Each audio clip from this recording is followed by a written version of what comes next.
How to fix Valorant stuck on loading screen. I'm going to show you a few different methods. For the first one, you want to open up your computer search for Valorant, right click, open file location.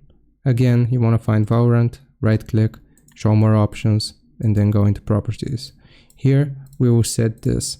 So you want to change these settings, compatibility mode 4, check this option, run this program in compatibility mode 4, disable full screen optimizations and run this program as an administrator.